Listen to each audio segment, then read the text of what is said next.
Another day, another basketball stories na naman ang pagkikwentuhan natin. At ngayon nga, yung pag-uusapan natin ang balitang bagong trade ni LeBron James at ang balitang jackpot nga daw si Stephen Curry sa bagong rule ng NBA. Kagaya nga ng napag-usapan natin, sunod-sunod na nga mga nangyayaring problema sa Lakers kagaya na lang ng pagkakaroon ng injury ng kanilang mga player na sina Maxi Kleber, Ado Tiero at si LeBron James na inaasang mawawala ng at least isang buwan. Pareho rin naman nga silang tatlo na hindi makakasama sa kanilang gaganaping opening night sa regular season.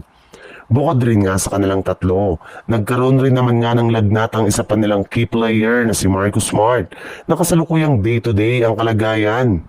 Kaya mukhang napakalaki nga ng problema ngayon na kinakaharap ng Lakers na maaaring maging rason ng kanilang pagkatalo sa kanilang mga susunod na laro.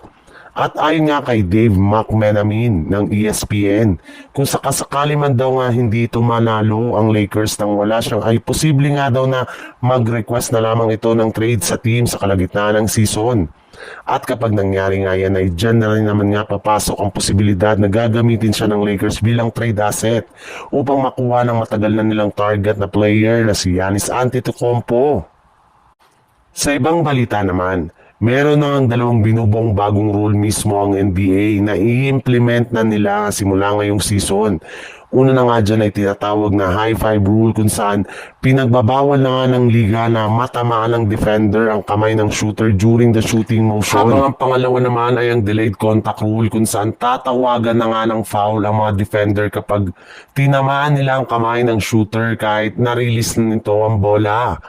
At ang dalawang klaseng bagong rule ngang ito ay siguradong papabor at malaki ang may tutulong sa lahat ng mga three-pointer. Sa NBA especially, ang best shooter of all time na si Stephen Curry. Sa ganitong paraan nga ay mas mapoprotektahan at mabibigyan nga ito ng oportunidad na makagawa ng mga 4-point plays. Magdadalawang isip rin naman nga ang defender na sabayan ng kanyang mga ginagawang tira.